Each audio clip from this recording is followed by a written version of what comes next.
সকাল সকাল ঘুমটা ভেঙে গেল। তো ভাবলাম একটু রান্নাই করি।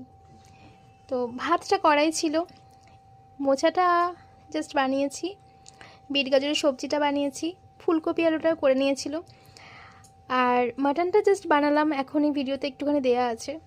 চাটনিটাও বানিয়েছি, আর হচ্ছে স্যালাড কেটে দিয়েছে আমার দিদা। এখানে কিন্তু সব কটা খাবারই তেল ছাড়া, মানে তেল মশলা খুব কম দিয়ে, কিন্তু খুব টেস্টি হয়েছে। কে কে খাবে চলে আসে সবাই আমার বাড়িতে। টাটা, এখন খেতে বসবো।